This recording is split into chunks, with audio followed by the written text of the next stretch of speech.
of tea and pray about it before you go to guns and try to figure it out. So the first step in lightening the load is to stop and have a conversation with Elohim. Bring you the causes to Elohim. This allows a time of rest. The name Yitro means abundance, but it can also mean rest. Yitro, Jethro, is the one giving Moses the advice. Our need to rest pushes us to stop. We have to be able to listen. Yitro says, "Hearken now unto my voice, I will give you counsel."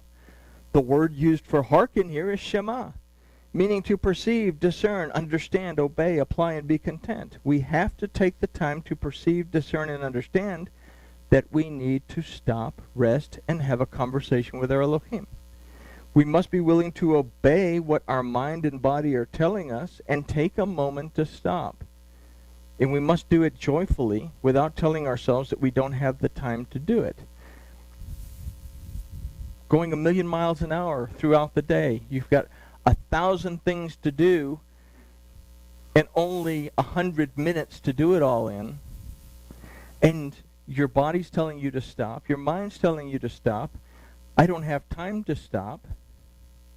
But sometimes, for me, and I use me as an example, if I'll stop and have a cup of tea and talk to my Elohim, then I get answers as to how to handle 1,000 things in 100 minutes, so to speak. It's kind of a weird analogy, but I don't want to stop. I don't have time to stop. It's crazy. I've got to keep going. But what happens if I actually shema to what the Spirit's telling me and stop and have a conversation with the boss? So we can then bring our schedule or issues to Elohim and allow our mighty judge, who has the authority to redeem, deliver, and restore us, to arrange our priorities so that we're able to move forward in a more stable and informed mindset. You take a break, you take a reset, and then you move forward again. This idea is reflected in verse 20. "And you shall teach them the statutes and the Torah, and shall show them the way wherein they must walk, and the work that they must do." So if we can equate this idea of people as being our perceptions, then we can gather that we must take the time to train our point of view in agreement with the instructions that we draw from our time with Elohim. I have to be able to stop, have a conversation with Elohim. Hey, you can call it prayer. I've watched too many Indiana Jones movies, and this guy's going, so prayer kind of is. Have a conversation. I'm not going to pray to Susan. I know Susan exists. Why shouldn't I just have a conversation with Susan and say, "Thank you, Susan, for the rice. It was very good. I acknowledge that you exist. I acknowledge that you have a lot of wisdom to give me. Thank you." Why can't I sit down and have a conversation with Yahuwah, my Elohim? In the same way, if I believe that Yahuwah exists. Okay? So, I stop. I have this conversation. I listen to what the Ruach tells me, and then I move forward more informed. So, if we can equate this idea with people as perceptions, then we have to take the time to train our point of view to be in agreement with the instructions that we draw from our time with our Elohim. In doing this, we're able to know which direction to go and have confidence to overcome whatever obstacles present themselves. I have confidence to overcome the obstacles because I have a heads up as to what the obstacles are going to be, because I've taken the time to stop and talk to Yahuwah. A word, a name that means existence, but a word that means everything there is, everything there was, everything there will be today, yesterday, and tomorrow. I've taken time to stop with and talk to Yahuwah Elohim, this power that knows what's going to happen, knows what has happened, and knows what's happening now. That if I will have a conversation because Yahuwah Elohim exists, is going to give me the answers that I need to move forward and be able to foresee obstacles that I'm not going to see if I'm going 1,000,000 miles an hour, because I don't have time to rest. I don't have time to listen to my body. I'll rest later. I'll sleep when I'm dead, kind of thing. All right. So verse 21 illustrates that we must take the time to prepare ourselves each day and be able to make the right choices. Torah versus Rashi type choices, or facts versus assumptions. Verse 21 says, "Moreover, you shall provide out of all the people able men, such as revere Elohim, men of truth, hating unjust gain, and place such over them to be rulers of thousands, rulers of hundreds, rulers of 50s, and rulers of 10. The word that's used for men in this verse is not Adam, it's Ish. From our study of Ish and Isha, from a long time ago, we talked about woman, the light of Shabbat. Ish, man, represents worship. It represents prayer, study. That from she shall be called Isha because she was taken out of Ish, that our spirit comes out of our time to worship. So here, it's our ability to stop and have this conversation, our ability to physically talk to our Elohim that comes into play.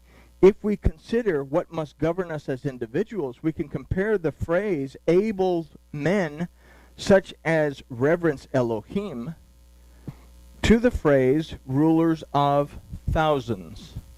Well, how do those two come together? The letter Aleph has a numerical value of 1, but it also has a numerical value in the word Aleph, or Aluf, of 1,000. As a letter, it represents Yahu Elohim. So I have to be able to approach my Elohim and believe that my Elohim is there. Okay? So our first step is to consider the presence of Yahu Elohim. The phrase, men of truth hating unjust gain, relates to rulers of hundreds. Again, what does truth and unjust gain have to do with rulers of 100? The letter Kof has a numerical value of 100 and illustrates either being dedicated to something or divided and separated from it. Here we go with the cleft in the rocks idea. I can either be with my Elohim or I can be on my own. I'm not really against Elohim. I just simply ignore the fact that Elohim is present, and Elohim says, fine, you got this. I'm not going to hold the back of the bike, even though we just took the training wheels off.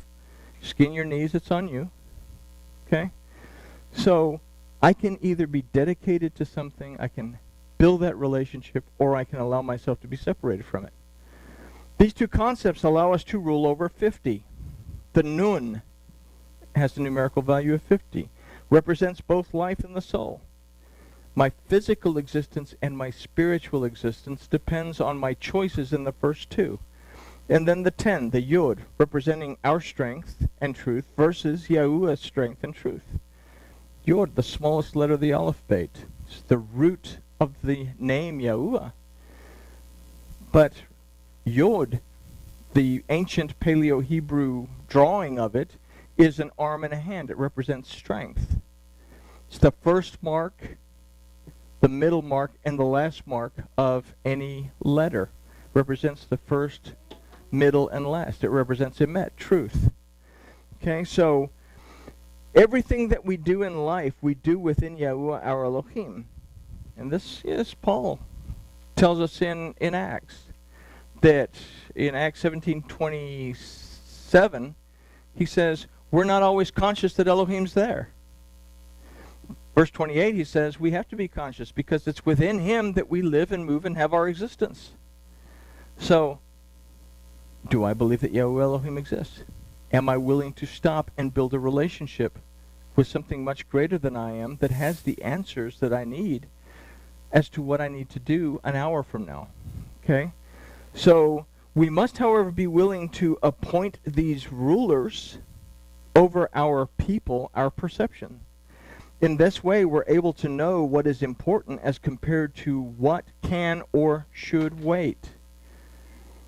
Is there ever anything that can and should wait that is all of a sudden a crisis if you don't get it done, even though it can still wait.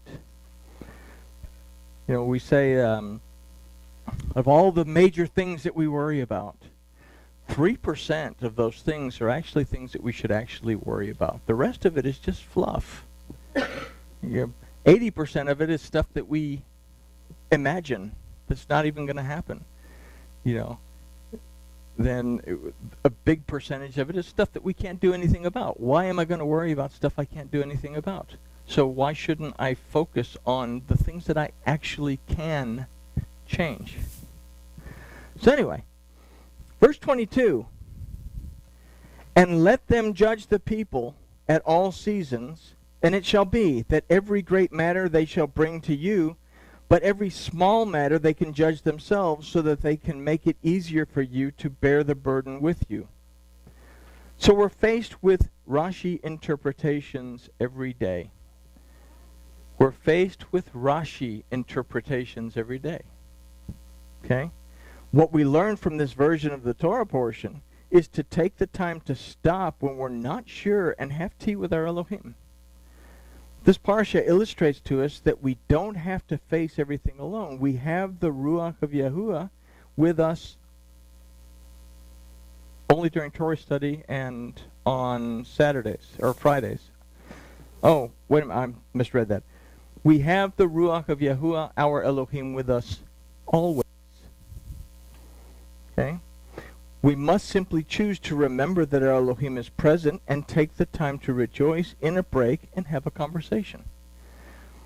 Yeah, it's like Shabbat. It simply means to stop. Rest. Spend time with your Elohim. Get to know your Elohim and move forward.